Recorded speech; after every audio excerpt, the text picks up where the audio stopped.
অবশেষে আমাদের পরীক্ষাটা শেষ হলো। আর শেষ দিন পরীক্ষা দিতে গিয়ে কান্না করে বাড়ি ফিরবো কখনো ভাবতে পারিনি। তোমরাও দেখো কি কারণে আমি কান্না করলাম। চলো দেরি না করে ভিডিওটা একদম ১ম থেকে শুরু করি। Hello everyone, welcome back to my mini blog. কেমন আছো তোমরা সকলে? আমি তোমাদের সকলের প্রিয় রত্না। আমার নতুন একটা মিনি ভিডিওতে সবাইকে জানাচ্ছি ওয়েলকাম। আমি তো খুব সুন্দর করে রেডি শেডি হয়ে মজায় মজায় বেরিয়ে পড়েছি যে ফাইনালি আজকে আমার এক্সামটা শেষ হবে। আসলে কি বলতো, এক্সামের চক্করে কি বলবো, পুরো একটা মাস নষ্ট। আমাদের সপ্তাহে হচ্ছে পরীক্ষা থাকে একটা করে, মানে পুরোপুরি ৩ সপ্তাহ জুড়ে আমাদের পরীক্ষা হয়। তাহলে তোমরাই বলো মাথাটা কেন গরম হবে না?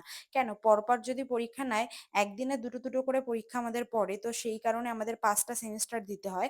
তো ৫টা পেপার যেহেতু কমপ্লিট করতে হয়, তাহলে পরপর যদি দুটো করেই এক এক দিনে পরীক্ষা থাকে, তাহলে আমাদের মাত্র ৩ দিনে পরীক্ষা শেষ হয়। বাট না, সেটা আমাদের কলেজ থেকে করে না। আমাদের হচ্ছে কলেজের প্রত্যেক রবিবার করে পরীক্ষা ফেলতে হবে।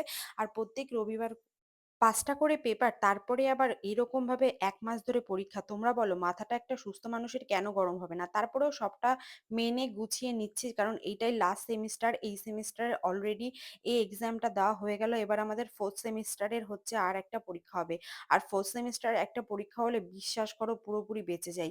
আর ভালো লাগছে না। মানে পরীক্ষা-টরীক্ষা আর কোন রকম দিতে ইচ্ছা করছে না। এত পরিমাণ বিরক্তি লাগে।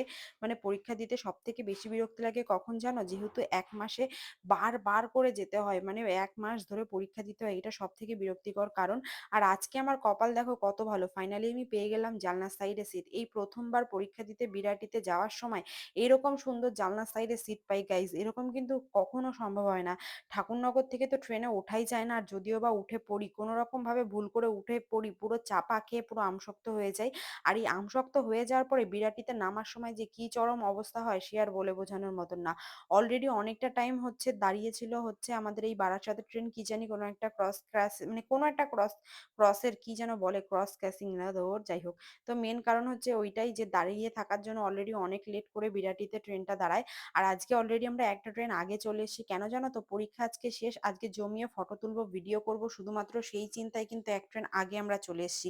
মানে মানুষের ডিপ্রেশনে কোথায় কি লিখবে পরীক্ষার খাতায় সেই চিন্তায় মানুষ থাকে, আর এদিকে আমরা দুইজন আজকে চলে এসেছি সকাল সকাল ভিডিও করব বলে। মানে কোনো মানে হয়? আর এদিকে আমাদের যেহেতু দুটো এক্সাম, মানে আমাদের 11:30টার থেকে এক্সাম শুরু আর শেষ হবে প্রায় ওই ধরো 2টোর দিকে। তারপর হচ্ছে আমাদের একটুখানি আধা ঘন্টা 40 মিনিট লাঞ্চ ব্রেক থাকে, তারপরে আবার ধরো এক্সাম। এই কারণে খাবার দাবার নিয়েই যাচ্ছি, কারণ পেট পুজোটা সবার আগে করতে হবে। পেট পুজো না করলে কিন্তু মস্তিষ্ক চলবে না। আর মস্তিষ্ক না চললে আমি পরীক্ষায় হাতে কোনো কিছু লিখতে পারবো না, কারণ আমার পেট যদি ভরা থাকে তাহলে কিন্তু আমি পুরোপুরি ফুল চার্জ থাকি। আর এখনো এত বড় হয়ে গেছি গাইস, বিশ্বাস করো আমি এখনো অব্দি রাস্তা পার হতে পারি না। মানে আমার রাস্তা পার হতে এখনো যে কি লেভেলের ভয় করে কি বলবো। আর এদিকে এই নকশাটা, মানে এই গেটের যে নকশাটা আমার এত পছন্দের একটা নকশা কি বলবো।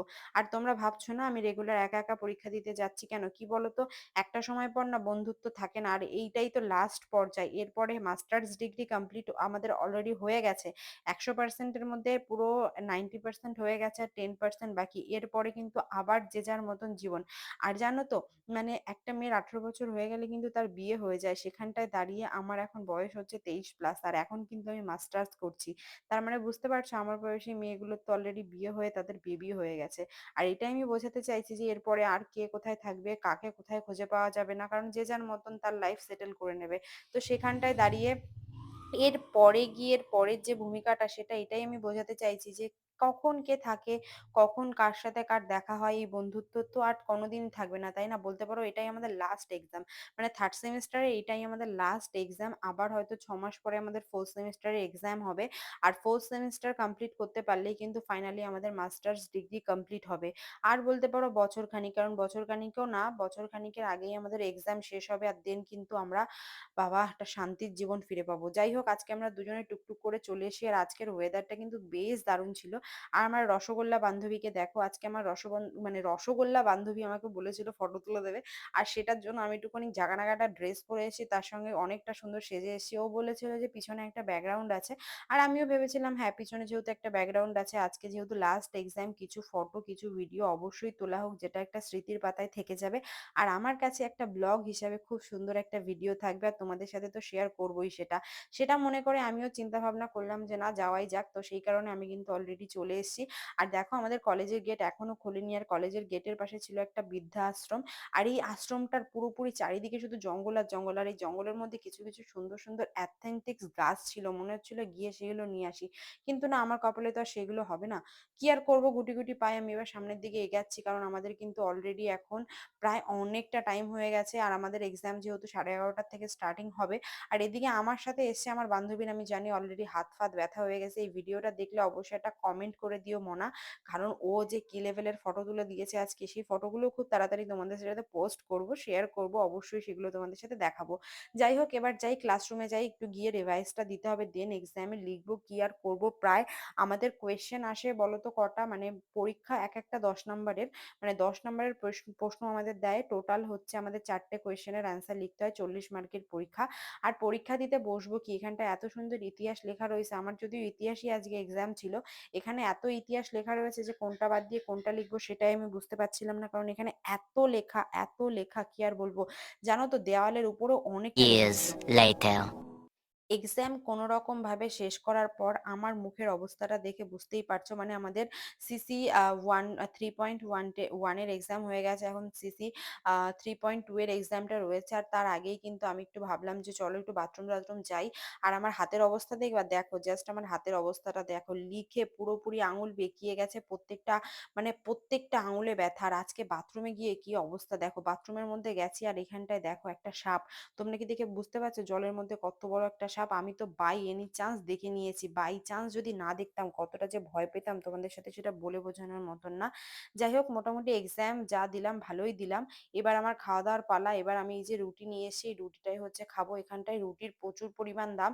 আর একটা দোকানে পরোটা আনতে গেছিলাম, সেই দোকানে বলে একটা পরোটা তরকারি দিয়ে 14 টাকা। তোমরাই বলো মাথাটা গরম হবে না কেন? আর এই ফুলটা দেখে আমি কোনো রকম ভাবে না নিজেকে আটকাতে পারছিলাম না, মনে হচ্ছিল কি ফুলটা যদি আমি একটু তুলে নিতে পারতাম, মানে এখান থেকে কিছু গাছের কাটিং নিতে পারতাম, তাহলে হয়তো মনটা একটু শান্তি পেতাম। যাই হোক, সেই সব ভেবে আর কোনো লাভ নেই, এখন আমাকে বাড়ির দিকে যেতে হবে। পরীক্ষা টরীক্ষা দিয়ে আমার হাত ফাত পুরো ব্যথা হয়ে গেছে। সিসি 3.2 যখন এক্সামটা হয়ে গেছে, সেই ক্লিপগুলো আমি নিতে ভুলে গেছিলাম, অলরেডি ফোনটা আমি ব্যাগে রেখে দিয়েছিলাম, বুঝেছো? স্যার চলে এসেছিল, সেই কারণে আর সুন্দরভাবে ক্লিপ নেওয়া হয়নি। আমার হাতের অবস্থা দেখে বুঝতে পেরেছো? এখন আমি বসে রয়েছি বিরাটি স্টেশনে, ভগবানের পুরো নমস্কার দিচ্ছি, ফাইনালি এক্সামটা শেষ হলো 1 মাস ধরে। 1 মাসের পরীক্ষার মানে রেজাল্টটা কবে আউট হবে তা জানি না। পরীক্ষা আজকে শেষ করতে না করতে অলরেডি 4th সেমিস্টারের কিন্তু আমাদের নোটিশ দিয়ে দিয়েছে ফর্ম ফিল আপ, আর সেখানে লাগবে প্রায় 5,500 টাকা। পরীক্ষা দিয়ে বাড়ি যেতে পারলাম না, তার আগে এত সুন্দর একটা সুন্দর পরীক্ষার গিফট পেয়ে যাচ্ছি, মানে মানে 5,000 টাকা, সামনে পুজো, বুঝতেই পারছো, পকেটে নাই টাকা, এদিকে 5,000 টাকা দিয়ে ফর্ম ফিল আপ করবো। যদি এইবার কোনো সাবজেক্টে সাপ্লি আসে, যদিও এখন অব্দি সাপ্লি আসে নাই, বাট এবার কনফিডেন্স লেভেলটা অনেকটা লো হয়ে গেছে। যদি বাই এনি কস্ট আসে আমার সাপ্লি, আমার পড়াশোনা শেষ গাইস। যাই হোক, ভিডিওটা কেমন লাগলো কমেন্টে জানিও, দেখা হবে।